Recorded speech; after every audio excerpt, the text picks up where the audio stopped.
Hola, ¿qué tal amigos? ¿Cómo estamos? Esperando, ahora sí, las buenas y malas noticias químicamente hablando. ¿Cómo estamos, Mi amigo? estimado Ingeniero Carlitos Ramón Castellanos, Avilés, gracias por invitarme. Estamos aquí a la orden. especialistas en la materia de la química. Química, recursos hidráulicos, recursos hídricos. ¿Cómo has visto esta reacción química? Ayer vimos el esquema psicológico. Hoy me interesa que tú informes la otra parte técnica con números que podemos dar a ver en sociedad, cómo nos afectan desde el humano hasta el animal, porque el tocar temas químicamente hablando, como toda tabla de elementos, lo que respiramos nosotros como seres humanos también lo respiran los animales, también lo respiran las plantas, porque absorben también todo lo malo que les damos, Así es. en consecuencia los seres humanos, y por el otro lado la calidad de vida que nos da la vida, las dos partes, la tierra que también la perjudicamos, y que por el otro lado lo que nos mantiene vivos, el agua. Pero en nuestra zona, hasta dónde se ha visto dañada nuestros cuerpos de agua dulce y hasta dónde se está dañando nuestros cuerpos de diversión, que era la playa, el agua salada, lo que sale de nuestro río, que sale todo lo sucio. ¿A quiénes más terminamos dañando en la vida marina? ¿Cómo nos vamos a salvar si atacamos todo lo que nos da de comer hoy en día? Así es. ¿Cómo podemos vivir el día de mañana sin tener comida artificial en el plato de cada familia? Porque hemos perdido ahorita el contacto de los alimentos sanos y no nada más del alimento no perecedero. Sí, es correcto. Porque todo está en bolsa. Ya nada lo cortas de un árbol o lo sacas nada más de la tierra. Y ya dudamos si realmente es orgánico o no lo es. Ahí la diferencia. Ya hoy no nos comemos la manzana del árbol. No.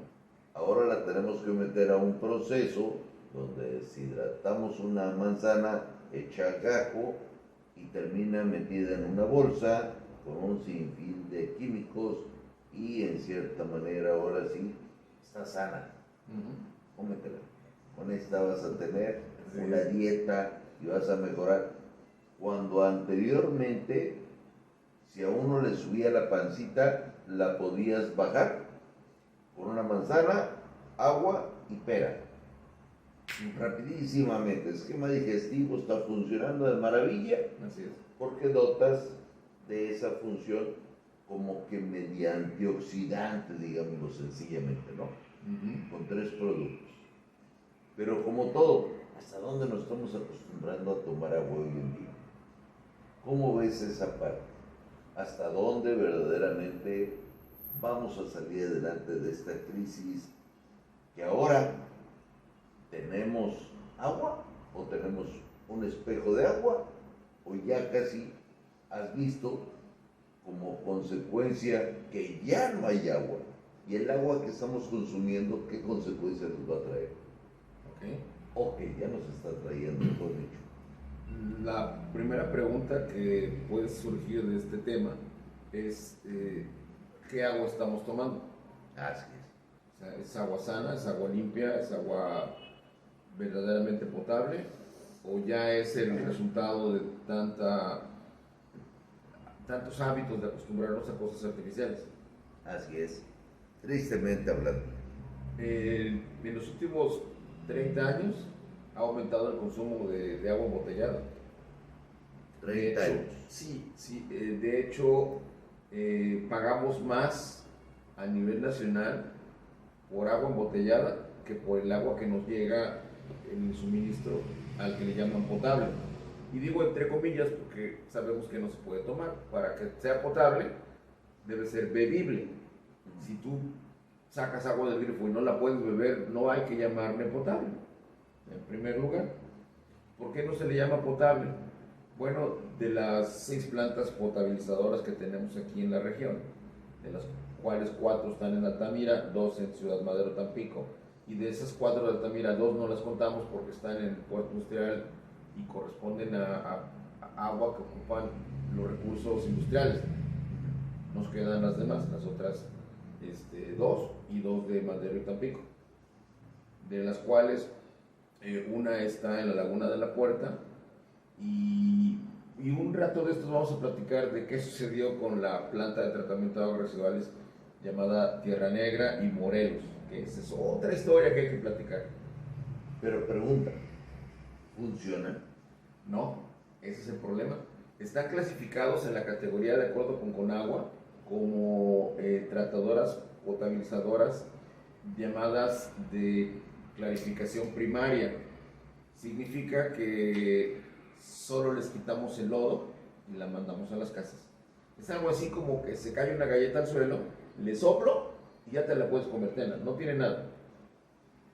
¿Qué tipo de químico es el que más da a aplicarse en esa palabra que te aparece en el recibo, que dice saneamiento de agua? Y te lo pregunto por qué. ¿Cuántos deterioros químicos hay que meterle para esa descompostura que recibe para regresárnosla a nuestras tuberías, como dices, como potable, entre comillas, que sabemos que no viene igual? Pero esta alteración de químicos con la que nos la regresan, yo salgo a regar mi jardín y sorpresa, me quedo sin pasto. Bueno, te O vas se a sorprender. deterioran las plantas. ¿Qué pasa? Te vas a sorprender, no trae ningún químico. Solo se le pasa por un proceso de tamiz en donde se filtra el agua para quitarle la mugre. No tenemos una planta tratadora como tal que realmente haga el proceso completo. Las plantas que tenemos solamente limpian el agua. Hay 6 o 7 procesos que se pueden ocupar. Hay uno que es muy barato, pero es un poco lento, que es el de por compresión. Es el mismo proceso que utiliza la naturaleza para filtrar el agua. El agua llega a la montaña, pasa por toda la tierra, por todos los minerales, y sale el agua clarita que te la puedes tomar. Ese proceso lo podemos replicar, pero es un poco más lento porque te da menos litros por segundo. Pero el que tenemos ahorita, dadas las circunstancias, y más en este año 2024, que cada vez tenemos menos agua en los acuíferos, en las zonas freáticas, en lo que son el agua subterránea, ya no hay tiempo de purificarla, ya no hay tiempo, porque el proceso para purificarla no es rápido, o sea, no es mágico, no puedes pasar el agua por un producto y sale del otro lado, no, hay que hacer toda una serie de procesos para realmente purificarla como debe de ser. Y ya no lo tienen, o sea, no lo tenemos así. Ya no tenemos ese tema natural.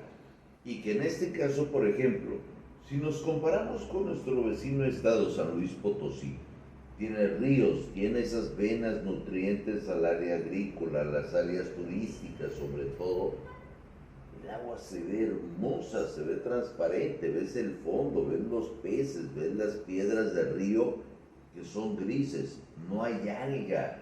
No, el agua de esa zona de San Luis nos gana porque tiene menos contaminantes que la que tenemos nosotros. Rancheramente son más limpios que nosotros. Sí, en términos de agua, sí. Porque ellos tienen, se puede decir, un control más agropecuario, más ganadero, que es en sí lo que a ellos les mueve, ¿no? Son más productores de alimentos. El ciclo del agua allá es mucho más completo que el de aquí. Aquí no da tiempo de regenerar los acuíferos, no da tiempo de que... Por eso estamos en estrés hídrico. ¿Qué significa? Que el agua que tomas del subsuelo o del subterráneo la debes reponer, pero reponemos menos agua de la que tomamos y por lo tanto viene menos procesada, menos limpia, porque ese trabajo lo hace la naturaleza. Si nosotros agotamos una zona subterránea de agua, les va a tardar a la naturaleza cientos de años volverlo a poner en su lugar. Entonces tenemos que, es como la los ciclos de vida de ciertos peces o ciertos crustáceos. Si no respetas el tiempo de reproducción, te vas a acabar a la población. Si nosotros sacamos más agua de la que el acuífero puede llegar a tener y no le damos tiempo a que se regenere, primera, el agua que va a llegar no va a ser la adecuada, va a estar con muchos sedimentos, va a estar demasiado llena de minerales y se va a llamar, va a ser agua dura. El agua dura es agua que tiene minerales como magnesio, calcio, potasio, que sí nos sirven, pero no en exceso, que a la larga va a generar que si tomas agua así, vas a tener problemas de cálculos renales y demás, porque son sedimentos, se sedimentan dentro de nosotros. Por eso esos malestares de riñones que hoy en día se nos está súper incrementando. Claro. Ahí podemos ver claramente que ya vivimos una consecuencia bastante fuerte. Y el agua que viene de las zonas lagunarias es agua que tiene mucha sal, porque tenemos pegado a lo que es la costa litoral, y el agua ha invadido esta zona porque ya no tenemos nada que proteja la zona litoral. O sea, lo que es el litoral costero ya invadió la zona lagunaria y el agua viene con mucha sal. Y volvemos otra vez, no tenemos plantas potabilizadoras reales como tal. Son plantas que simplemente limpian el agua, le quitan la mugre, pero no quitan ni heces fecales, o sea, no es un sistema bacteriológico, no retiran metales pesados, no ablandan el agua, solamente quitan el sedimento visible. Tú el agua la ves transparente, pero en realidad, y en eso tú y yo hemos hecho pruebas al respecto y hemos comprobado que la cantidad enorme de lo que tiene un agua de la llave o del grifo de cualquier parte de la región de Tamaulipas, pues viene muy contaminado, pero no se ve. El agua es muy noble. El agua te permite limpiarla completamente, a diferencia de cualquier otro producto líquido. El agua te permite limpiarla, pero no te dice cómo. Esta nueva función no es nueva. No. Ya nuestra naturaleza ha dejado de verse estudiada desde las escuelas. Sí, hemos perdido también la educación ambiental y la fotosíntesis, ya no... los esquemas de ciencias naturales. Sí hay las carreras, sí. Biología, ingeniería ambiental, como algo dentro de lo que poco se practica por el área biológica, o que en cierta manera se ha modernizado al texto de la ingeniería ambiental, que ya existía, pero como que ahorita va agarrando este nuevo realce académico por el tema contaminación. Se ha visto que ha sido bien escuchada la palabra ingeniería ambiental por todos. ¿Tú crees que se haya atendido el tema? No, para nada. En primero porque nos hemos ido deteriorando en términos educativos ambientales. Y no solamente ambientales, digo, ese es el tema que hoy tratamos, pero hemos ido disminuyendo la calidad educativa por aumentar la capacidad de educación. O sea, nos hemos ido al volumen y hemos disminuido la calidad. Se han quitado muchas materias. O sea, el niño en la primaria ya no hace el frijolito con el algodón, donde le enseñabas cómo la luz, el agua y la tierra generaban una planta. La semilla del aguacate. La semilla del aguacate. No se enseña sobre cuáles son las plantas y árboles nativos. Endémicos. Ajá. No se enseña nada sobre cómo hacer actividades en casa para reciclar o para no contaminar. No lo enseñamos, entonces hemos cambiado mucho en cuanto a cuestión educativa en el término ambiental, que el niño actual, y bueno, tuvimos un periodo de COVID. Ese periodo de COVID de 3 años nos pegó bastante en todos los sentidos, en lo cultural, en lo académico, en lo laboral, pero nos dejó un hueco terrible, que hay una brecha que no hemos podido superar. ¿Por qué? Porque estuvimos ciegos, sordos, durante 3 años. O sea, 3 años donde los niños no fueron a la escuela, no hubo interés social para poder cubrir esa deficiencia. Y nos la llevamos así, de no te preocupes, en línea. Ah, no tengo teléfono, pues no te conectes, como quiera, no te puedo reprobar porque no es culpa de nadie. Y entonces Ya de por sí hay ciertos estados de la República que tenían un nivel educativo muy bajo. Tamaulipas no tiene el nivel educativo más alto del país y eso tampoco ayuda mucho. Y si Siendo que éramos el primero a nivel nacional. éramos buenos en la educación. De hecho, Madero era considerado el octavo por tener la mayor cantidad de instituciones de educación a nivel internacional. Se hacían filas enormes para poder meter a un niño en la escuela de Madero. Así es. Y en cierta manera decías, hay más educación en esa ciudad que en todo el mundo, porque ahí se concentraba la mayor parte de instituciones educativas. Y además de que ahí en ese lugar se preparaban a buenos maestros para ser buenos educadores. Claro. Hoy en día, como que ya esos valores también se perdieron. Y yo aquí te hago una pregunta. ¿Cómo podemos cuidar de nuestros recursos ambientales si no los conocemos? Esa es la otra parte triste del película.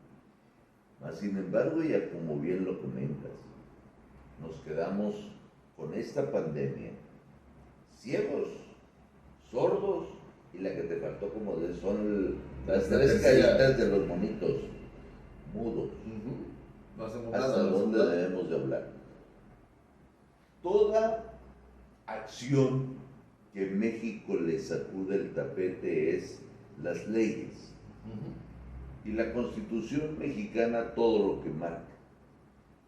Mas, sin embargo, el dinero sirve igual que la naturaleza para poder hacer un cambio en un producto tan efectivo como es el agua.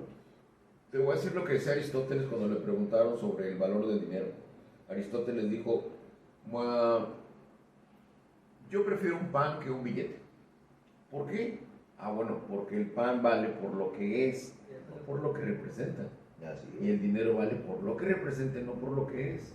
Así es. Decía Facundo Cabral en una de sus canciones que tenía por ahí, dice, Juan Comodoro se perdió en el desierto y buscando agua encontró petróleo, pero se murió de sed. Tristemente. Hoy en día la riqueza verdadera está en nuestros recursos naturales y el agua está en primer lugar. Decía Albert Einstein que en el futuro la siguiente guerra mundial, la que nos queda, la tercera, iba a ser con palos y piedras, pero le faltó decir algo. Pero no va a ser por el petróleo, va a ser por el agua. Tristemente. O sea, el país que tenga agua, la población que tenga agua, va a blindar su lugar y va a decir, yo tengo agua, pero no te voy a dar porque si te doy, ¿qué hago yo? ¿Con qué me quedo? Tristemente. Y creo que a veces en países que viven sin agua, que acarrean su agua, nos marcan a veces muchas diferencias de vida. No vayamos muy lejos, Carlos. No hay que ir a África o a Arabia Saudita para saber qué pasa con el agua. Morelos, el estado de Morelos, es un estado que está acostumbrado a estar 4 o 5 meses sin agua. Siempre. O sea, el estrés hídrico no es de ahorita. Ahorita suena muy bonito o suena novedoso decir estrés hídrico, falta de agua, huella hídrica, etcétera, pero esto no es de ahorita. Esto llevamos arrastrando años y años de consumo de agua más del que debemos tener.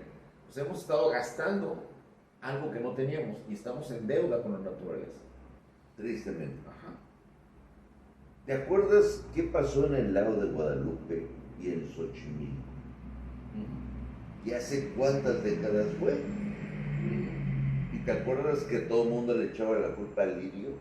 Sí, decíamos. Que el lirio era el culpable de que esas partes, laguna, río, fueron consecuencia del exceso de lirio. Y el lirio es una consecuencia. El lirio es una consecuencia. Y que viene derivada de esa fotosíntesis. Eso es un limpiador natural. Ahora, ¿sabes qué está pasando en México ahora que tocas el tema de Xochimilco y las zonas de donde sacan el agua? Y donde están sufriendo. Y qué bueno que tienen el Cutzamala, porque ¿sabes qué está pasando ahora que le han estado extrayendo toda el agua a los acuíferos subterráneos? Que México se está hundiendo. Ahí están los sismos. Si tú en una zona subterránea le sacas el agua, queda un vacío. Y si encima tienes una edificación, ¿qué va a pasar? Se colapsa y empiezan a haber hundimientos. Si llega a pasar otro terremoto como el del 85, oscilatorio ahorita que no hay agua, y trepilatorio. sí, Estamos con un plato así totalmente. Yo lo viví. a la Tierra le pasa un fenómeno que se llama licuefacción. La Tierra, cuando la quitas así, se vuelve como agua y todo se va para abajo. No importa tu cimentación, todo se cae. Y todo está pasando porque ya no tienen agua. Tristemente. Y al no tener agua, ¿sabes cuántos cientos de años le va a tomar a los acuíferos subterráneos en el Estado de México recuperarse? Un montón de tiempo. ¿Y cuántos millones de habitantes tiene? 10 millones, 11 millones. Imagínate nuestra zona sur de Tamaulipas. Tenemos 3 municipios muy bien poblados, pero apoyamos a los vecinos del norte de Veracruz. Les damos agua como si nos Entonces sobrara. son otros 3 y a uno a lo mejor un poquito más aledaño, pero es pago. Y yo creo que a bien todos aquellos que tienen la Lada 833, nomás de esta zona, ya le estamos pegando a los 2 millones de habitantes. Si somos capaces de poder atender este problema, agua para 2 millones de habitantes, podemos ser un gran ejemplo a nivel nacional, ¿no? De cómo poder componer algo que al día de hoy ya estamos casi a la vuelta de la esquina de quedar como Nuevo León. Mira, Lo bueno es que todavía tenemos agua. dice la Conagua que actualmente estamos gastando en promedio a nivel nacional. Digo, a nivel nacional me parece de risa porque, repito, hay poblaciones que no conocen el agua, Así es. que para poder tener agua, otra vez regreso al Estado de México, hay lugares como Villa del Carbón y demás que tienen que ir con un burrito muy, muy lejos, casi como África, con unas tinitas o con unos trastecitos para ir a traer agua para suplir el del día. Y que nada más tienen 50 litros y con eso van a aguantar todo el día. Y mañana otra vez a hacer el recorrido, el éxodo para buscar agua. Y mira, el detalle con esto es que, wow, siempre he dicho que el problema del agua es un problema multifactorial, no lo resuelves con 2, 3 patadas. Dice la Conagua que estamos gastando 300 litros de agua por día por persona. Y la solución de Conagua, digo, ¿saben qué? Recomendamos que nada más gasten 100. Como se dijo en Nuevo León, por persona 100 litros. Sí, pero entonces no estamos viendo el problema como es global, porque ¿en dónde está el agua tanto en Nuevo León como aquí en Tamaulipas? Nosotros tenemos el mismo problema que en Nuevo León, le estamos dando todos los recursos a las grandes empresas que se necesitan porque necesitamos el progreso, si no entra lana también y no hay recursos, pero ese es el recurso económico, empleos, pero toda el agua se va a la zona industrial, a la zona del agro y a la zona de la ganadería. ¿Qué nos queda? Que el 87% del agua se destina para ellos.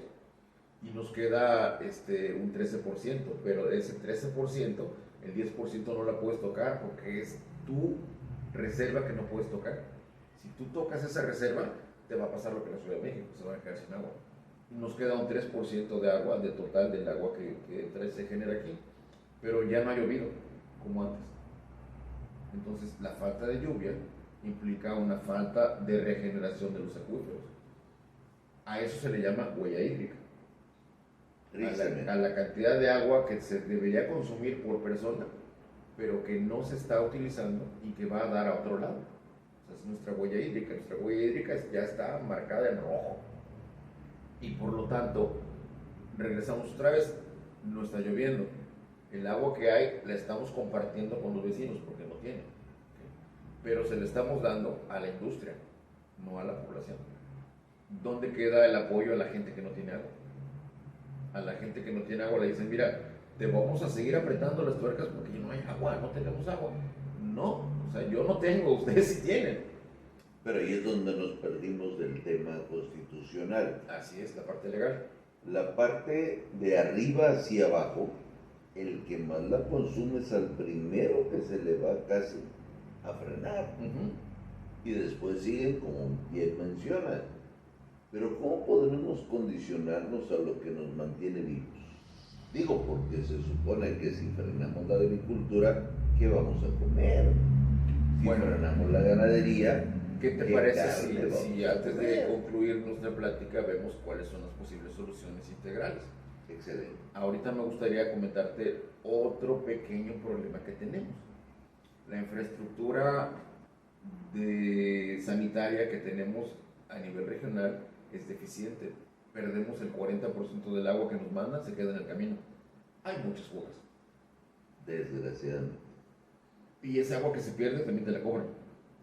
Ah, claro, eso no hay duda. Mientras Sí. el medidor marque, Sí. eres tú Así el es. malgastador, Y el día que no tienes agua, te lo cobran también. tristemente. Así es. Y así no la uses, de todos modos tienes que pagarla. Así es. ¿Por qué en la parte Y no es potable. de esta parte de ley, o el por qué, digámoslo así de esa otra manera, si la Constitución mexicana nace en México y allá tienen un control porque lo saben todo y existen congresos en cada estado, cada quien cambiará una ley acorde a que en México son diferentes clases de humanos, en otro estado son de otra manera, no compartimos como que la misma tierra que nos hace consumir los mismos alimentos, como para crear una nueva manera que a través de un diario oficial salga un decreto, una modificación de artículo entre el diputado que opta un tema en su Congreso del Estado, a diferencia del que se tomen decisiones en un Congreso federal o una Cámara de Senadores. Estas propuestas, ¿tú cómo las ves? Si la naturaleza lo único que te dice es, cuídame. Acuérdate qué nos dijo el presidente de la parte de Totonaca acá al lado. Aprendamos a querer a la tierra. Hoy le pedimos permiso para destruirla. Y ya con eso nos lavamos las manos. No, ni siquiera pido permiso.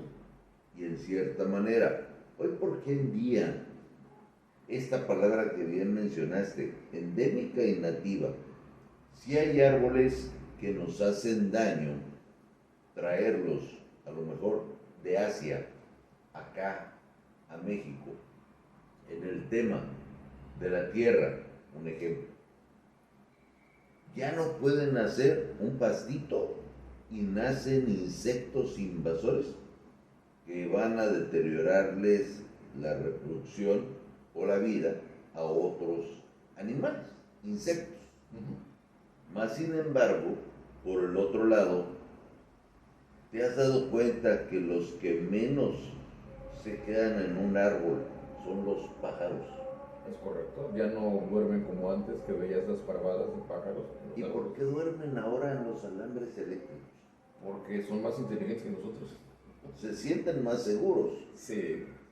¿Y por qué los nidos, hasta de las aves más pequeñas, trátese Ya no están en los árboles. las tortolitas, he visto que se esconden, se refugian entre ventanas, aires acondicionados, Debajo de los puentes. lámparas, debajo de los puentes, y Pero no en los árboles. ya no piensan en los árboles. No. ¿A qué se deberá todo este tipo de trastorno? ¿Por qué, si algo es tan malo, se sigue permitiendo la venta de árboles endémicos que nos hacen un daño regionalmente hablando? Digo, se supone que por eso existe un libro que trae ese tema: ley, protección, dependencias, secretarías, personal, Y que te toda dicen esa cuáles son capacidad. los organismos endémicos y nativos que debes o no debes tener. Y lo digo porque desde que llega un barco puede ver qué madera puede entrar o qué no puede entrar. ¿Y dónde está el de que si tenemos en un pequeño pulmoncito, un parque, algo, un arbolito que de repente nació por mala hierba y ya es un árbol imponente? Al ver un orejón, por ejemplo, y digas, es que el orejón sí es nativo, déjalo. Sí, pero están haciendo en un lugar donde ya deterioró la banqueta, la calle, el agua, el drenaje, la cimentación del edificio, desmanteló la parte de la casa. Pero es que ese no lo puedo tocar porque es nativo y su madera no sirve. Es un árbol que hemos visto hoy en las colonias que se está secando su corteza. Sus palos se están muriendo. Y esos árboles que crecieron de la nada, que ni con agua frenan su crecimiento, crean ese secapalo. Y ese secapalo, cuánta araña, garrapata y todo lo que le da a nacer en la planta, mata al árbol. Porque en sí es un árbol que parece ser que crece con el sereno y no con el agua que le caiga a la tierra. Sí.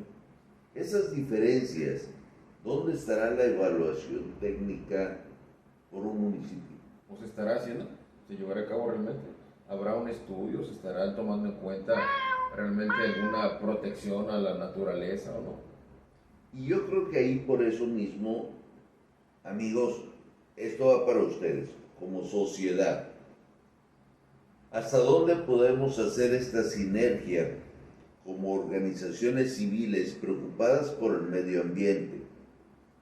Y a lo mejor la preocupación ya nos tiene que ocupar a toda la sociedad. Y lo menciono con este énfasis, principalmente. Ya pocos estamos viendo soluciones.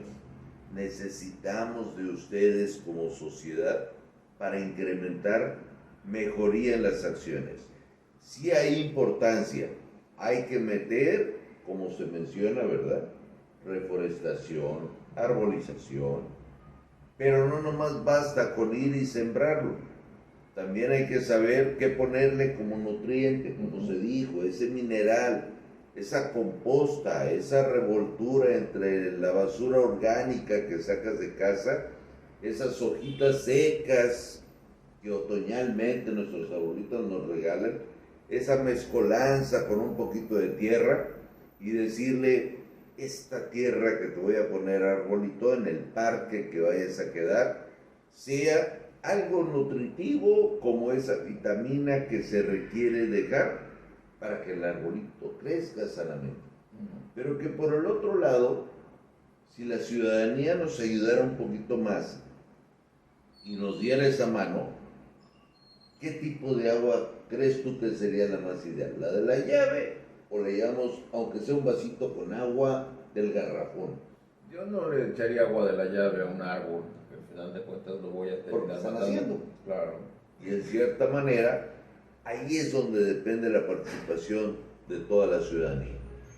Un vaso, en cierta manera, es lo que demoraría frenarlo con esa tierra composta, que esa humedad la mantuviera y la absorbiera principalmente a la raíz, porque es una raíz pequeña, ¿no? Ya después de ahí, que ese arbolito empiece a florecer un poquito más sus ramas de hojas, sean las captadoras de eso que es el sereno. El agua del aire, de la noche. Sí. Y que en cierta manera es por donde se puede nutrir ese arbolito para mejorar su crecimiento. Y luego nos lo va a pagar dándonos oxígeno. Y absorbiéndole todo lo malo que aventamos. Y absorbiendo el dióxido de carbono y contaminantes y todo. O sea, es un filtro. Es nuestro filtro natural. Así es. La mejor parte, un árbol no nos cobra. No, al contrario, y no nos pide nada tampoco. Y nos da vida. Pudiéramos decir, si tenemos árboles, tenemos mejor calidad de vida. Correcto. Pero regresamos otra vez a los elementos nativos, organismos nativos. Si tú metes en un ecosistema un organismo invasor, vas a romper completamente el equilibrio ecológico. Cierto. Así es. Por eso la importancia de los árboles nativos. Pongamos la atención muy sencilla. En una calle de una colonia, si analizáramos 10 familias viven de un lado, 10 familias viven del otro. Y si contáramos, 4 personas te gusta para contemplar una familia 4 normal. Pequeñas, sí. Por 10 casas serían 40. En promedio, sí. Del otro lado serían 40. Uh-huh. Fueran 80 en total. Si la regla ambiental te dice que por niño deben de sembrar 22 árboles para garantizarse un oxígeno de toda su vida, ¿te has dado cuenta que a veces en una calle no hay ni un árbol? Es correcto, entonces tenemos ¿Qué oxígeno tienen? Tenemos un déficit. Ahí es lo que es el calentamiento global y todo lo que genera la contaminación, porque nos falta árboles, nos falta vida, nos falta esa parte natural que nos dan los árboles. Y dijiste algo también muy cierto. Hay calles hechas a base de ¿qué? De cemento nada más y no tienen... El cemento viene a ser como un sartén. Sí, así es. ¿Por qué? ¿Y qué le pasa a nuestra agua abajo? Que viene entubada. Se calienta. ¿Y a qué tipo de composición química le vendría cayendo si es la que está más a distancia de donde esa agua que estuviera recibiéndose ya perdió todo tipo de químico y lleva la parte de lo que va quedando en la tubería? Uh-huh. ¿Qué es lo que más llevaría? Bueno, primero que nada, aumentaría la cantidad de microorganismos porque cierta temperatura con calor, los microorganismos buscan una temperatura alrededor de 40 grados, 37, 38, que es lo que los favorece. Por eso nos enfermamos, porque nosotros somos un centro atractivo para un microbio, porque tenemos la temperatura ideal para ellos. Y cuando el agua está tibia, pues se llena de bacterias, esas vienen a dar al agua también. Si tenemos fugas en el camino, pues ya tenemos una invasión. Tristemente hablando. Y lo digo porque si son 80 las personas que dan a estar en esa calle, y digámoslo, papá, mamá, se van, trabajo. Uh-huh. Hijo, hija, se van a escuela. Uh-huh. Durante todo ese día no se abre la llave. Algunos tendrán, ahora sí que la parte bonita de tener un tinaco. Almacenar agua en la parte del techo corre un riesgo el tinaco también de poderse fermentar. Todo tinaco, aunque esté sellado, y por eso tiende a acumular bacterias. Lo ves cuando abres un tinaco, lo ves con ciertas partes verdes y demás. Los microorganismos o microalgas proliferan en agua acumulada. Si el tinaco no tiene tapa, entonces aparte de todo vas a tener una carga larvaria de mosquitos y demás que también son portadores de un montón de enfermedades. Y eso si no se cae el pájaro que se le ocurriría tomar agua adentro. Que sí, se queda muerto adentro y no te das cuenta y hasta que el olor no te dice que hay Allá muerto ahí arriba, sí, hace la diferencia. Entonces, lo mismo que le puede pasar al tinaco, que es con lo que tú reservas tu agua. Y que está limpio, en teoría, o sea, y nadie lo toca. Porque... Así es, Ajá. tristemente. Sí. Pudiéramos decir que si no tienes el tinaco, a la tubería le pasa lo mismo. Sí, porque no tiene movimiento. Hay un gran trayecto en donde pues, se va contaminando y también la tubería pues, se está llenando de sarro, de limo o de microorganismos, algas y demás. Pues, todo eso va a dar a la casa. Pudiéramos decir, un 80% de la población, o un 90% ya, vamos a un número extremoso, porque ya tenemos un número extremoso, no todo el mundo tiene garantizada una calidad de vida excelente. ¿Cuántas personas pudieran tener un agua potable por invertirle o por tener que abrirle a la llave el garantizarse un baño bien? Mira, el agua de la llave necesita más tratamiento. Las personas, quienes sean, que utilicen el agua del grifo para su uso diario, que es la higiene, el aseo de ropa, trastos y demás, está utilizando agua que no es confiable todavía, le falta tratamiento. las únicas personas que tendrían una ventaja serían aquellas que colocan un sistema de filtración extra en casa. Ahora, por ejemplo, este tipo de filtros, claro, como se maneja a lo mejor en una purificadora, ¿no? Básica de estas de esquina, que tienen su filtro de carbón activado, arena, sílica, su esquema de resinas, sales, y todo el proceso de lo del ayer, que era la ósmosis inversa, luz ultravioleta, a llegar a la de hoy, la agua alcalina. ¿Cuánto tiempo dura bien el agua? El mantenimiento de una planta así, una mini planta o un equipo. Del recibir el agua, Ajá. ¿cuánta desperdiciamos por dejar pasar hacia el interior de tu casa la buena? ¿Y cuánta agua se necesita para poder limpiar un filtro? Como ese retrolavado que hace un filtro. Bueno, vamos a hablar de un caso particular. ¿Qué te parece si le explicamos con ósmosis inversa? Perfecto.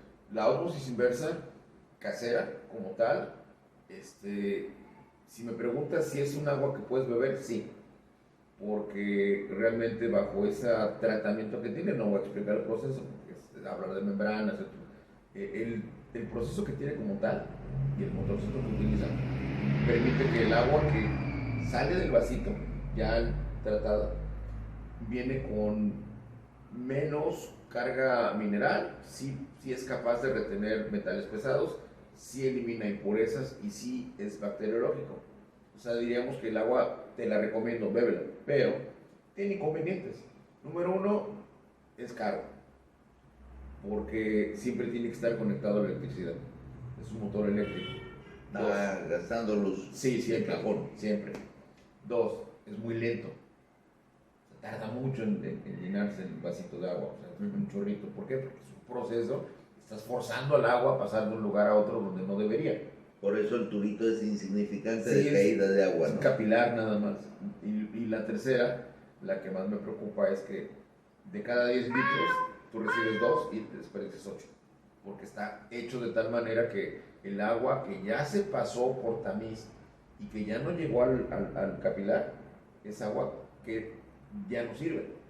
No sirve para beber, pero sirve para otras cosas, pero esa conexión va directamente al drenaje. Entonces, por cada 10 litros desperdicias 8 para obtener 2. Has dado en el clavo.